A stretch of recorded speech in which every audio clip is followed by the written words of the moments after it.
So you're thinking of moving to Denver, Colorado, and you're wondering, what do I not know? What do I need to know about moving to Denver? And that's exactly what we're talking about today. I'm going to give you 6 reasons why maybe Denver, Colorado might not be the spot for you. And if these 6 things don't bother you, well, it could be the location that you need.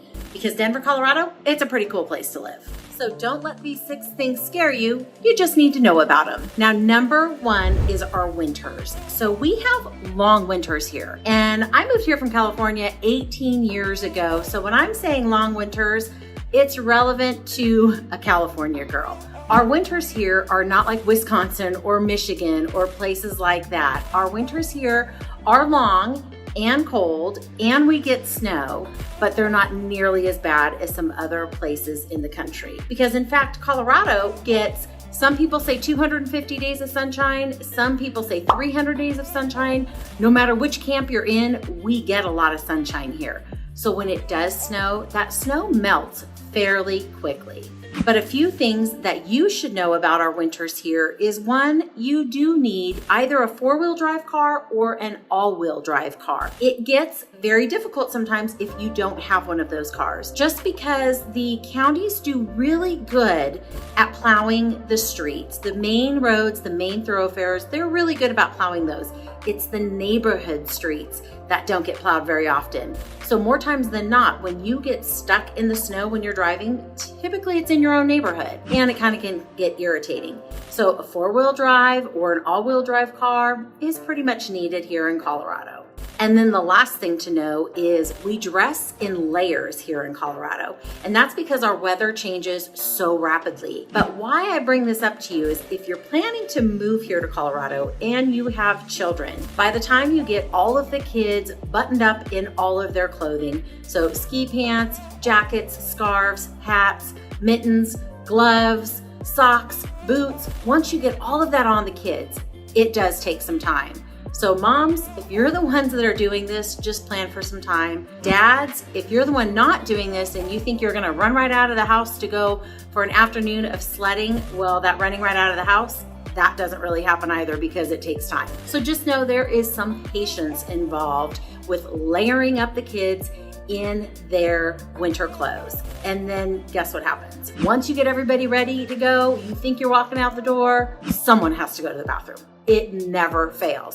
So then you're at square one again. You're at ground zero. So just know there is some patience because of the layering effect. But along with that, if you've got a couple kids and you're layering them up with all of the winter clothes, well, there's a lot of laundry that gets done too. So just some things to note about our winters here. They're fun. There's a lot of things to do. You do need all-wheel drive or 4-wheel drive. It's not as bad as what it sounds because we have so much sunshine, and we do dress in layers, and that requires time and patience and a lot of laundry. Gosh, and I just realized I didn't introduce myself. My name is Kathy Hansen. I'm a local area realtor. I'm also a suburban mom. So I do love making these videos for you, but what I love more is helping you with your real estate needs. Now, all of my contact information is going to show up here on the screen. It's also going to be below in the details section and the comments section. So if I can be a resource or of assistance to you with making a move to the Denver, Colorado area, I would love that. Now, the second thing that you need to know about living here in Colorado or the Denver metro area is our climate and the altitude. So Denver, Colorado is known as the Mile High City, and we get that name because we sit at 5,280 feet in altitude. 5,280 feet is a mile long, which is where the nickname the Mile High City came from. So along with our altitude, we also have a climate, and our climate is very dry here. So you get the elevation, the altitude, the dryness, and then less oxygen because we are higher up. And so those things can lead to 1, altitude sickness, which is a very real thing. And with altitude sickness, your body gets used to it. You do acclimate, but if you're coming to visit or when you first get here to move, altitude sickness, you could get dizzy, you could get lethargic, you could get nauseous, you could have fatigue or a loss of appetite. Those are all symptoms of altitude sickness. Now, there are some things you can do to combat it. Water. We tell you to drink probably twice as much water than what you're typically or normally drinking here when you're in the Denver area. You need water. And then 2, oxygen. Oxygen helps with altitude sickness as well. So if you're really bad, find one of those oxygen bars and go get some oxygen, and I guarantee you're gonna feel much better. But if you have a medical condition where the altitude or the dryness or our climate isn't conducive to maybe a medical condition, it's just something you need to know about. Because I've had friends and know of people who have moved here and the climate and the altitude did not work for them medically or for their health reasons, and they had to leave. So it is something, if you have some health conditions, you might want to check with your doctor and make sure the altitude and our climate will be okay for you. Now, the third thing that you need to know is the walkability factor here in the Denver metro area. Now, downtown Denver, you can probably get away without having a car because it's very walkable. And the public transportation is really good. There's the light rails, you have the bus system. So downtown Denver, you can probably get away without having a car. But if you're moving to one of the suburbs or even downtown Denver, you might want a car because you're probably gonna want to escape downtown Denver at some times. Our state is majestic. It is gorgeous. And people move here because they want to go to the mountains. So if you're in downtown Denver without a car, you might not be able to make it there. I don't know. So you do need a car here in the metro area. The walkability is minimal, in my opinion, in the suburbs. Now, there are some suburbs that have really cute downtown areas that you can walk to and have a night out or a day out and lunch and ice cream and some shopping and things like that. But overall, Denver metro area does require some transportation because again, you're gonna wanna go up to the mountains or maybe go see a concert at Red Rocks Amphitheater because that is pretty spectacular. If you don't know, that should be a bucket list item, concerts at Red Rocks Amphitheater, and you need a car to get up there. I guess you could take an Uber, but typically cars are needed here in the Denver metro area. Now, reason number 4 why Denver, Colorado might not be for you is our population growth. We have had tremendous growth here in the Denver metro area. Since I've lived here for 18 years, the trajectory and the growth that we've had has been outrageous, quite honestly. When I first moved here, even though Denver was a big city, I felt like the suburbs where we moved to was pretty kind of small town feel, even though it was still big. And that small town feel is kind of gone. And if you talk to natives who are born and raised here, they're gonna tell you how much they hate it. And 2, they'll probably tell you they're a native because there's not very many of them left here and they wanna make sure everybody knows they are a native Coloradan. So if you're looking for a place that's a smaller town feel, a hometown, smaller town atmosphere, the Denver metro area might not be for you.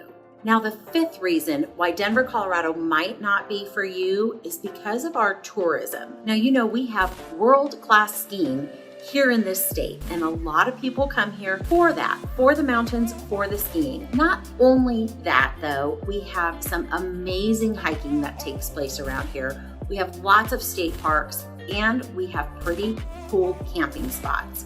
And so those things combined bring a lot of people, bring the outdoors people, the people that want to spend time outside, brings them here to our state. So if you're coming here and you think, okay, I'm just going to go camping next weekend, I'll be honest with you, it's going to be very difficult to get a reservation, especially at one of the really great camping locations. A lot of times those camp spots, those reservations, they fill up a year in advance. So a year in advance, you can make reservations through the state park system, and you need to do that 9 months to a year out. So because of all of the cool things we have going on here, it brings a lot of people to our state. And then a lot of those people want to move here, which is why our population is growing. But not only do we have that outdoor stuff, we have an exorbitant amount of breweries here. And that brings people in as well because we have a big brew fest that takes place and people come from all over the country to it. So not only do we have the outdoor stuff, we have the breweries, we have Red Rocks Amphitheater, which like I mentioned earlier is spectacular. It's a bucket list item. And we have people that come here from out of the country to go see concerts at Red Rocks. And so the tourism here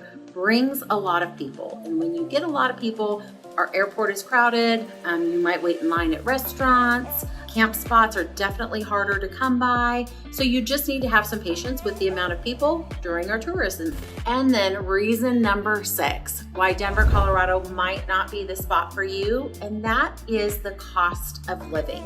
Now, I'm not gonna lie to you, it's expensive to live here. So let's just start with home prices, because I'm a realtor. What else would I start with, right? Our average sales price for a home in June 2024 was $710,000. Average sales price, where the national average sales price was $420,000. So that just gives you an idea of the cost of housing. And when I say it's expensive to live here, you know what I mean. Now, not only are housing costs expensive, but our insurance costs are also expensive. I believe we are the 4th most expensive state to insure properties and cars and properties and homes and things like that. That's because of the hail damage. We get hailstorms here that can take out your roof and take out your car, damage those things. So we get, I would say, lots of hail. Coming from California, we never had hail. But here we get some pretty good storms a couple times a year. And I'm not saying your stuff is going to be ruined or damaged every year. I have had only one car that was hit by hail, and the damage wasn't that bad. We just continued to drive it. It had a few dings in it, but nothing major. And I've lived in my home for 18 years and I haven't had to replace a roof yet. Now, some people though, they get hit by hail and they're replacing their roofs every couple years. So it's just something to keep in mind and something for you to fit into your budget. So maybe talking with your insurance provider, what would homeowners insurance or car insurance look like if I moved to Colorado? Because again, the 4th most expensive state in the country for insurance. Now, it's not only due to hail though, it's also due to fires. And so we do get some pretty big fires because of the dry climate here. And so based on fires and hail, that's why our insurance is so high. And then the other thing that is costly here, now my children haven't been in daycare or needed childcare for many years, but from what I'm understanding from clients and friends and family is that our childcare costs are outrageous here. And so another thing you want to make sure fits into your budget if you're moving here and you need childcare. So I'm talking, I've heard stories of people paying a couple $1,000s a month for childcare. So again, something to look at, something to budget for. Our housing prices are expensive, our insurance is expensive, and our childcare costs are expensive. And honestly, I don't know how our childcare costs compare to the rest of the country. Maybe they're in line. My youngest daughter is 18, so I haven't needed childcare for a while. Something for you to look into though. So if those 6 things didn't scare you away from the Denver metro area, then you need to come check it out because it's a pretty awesome place to live. And if you need any help, again, my name is Kathy Hansen. I'm a local area realtor. All of my information is going to be here on the screen. It's also going to be in the details section in the comment section below. I would love to help you make a smooth move to the Denver, Colorado area. Now that's all that I have for you right now, but over here, you can go check out the next video to give you some more information about what it's like to live, work, and play right here in the Denver area.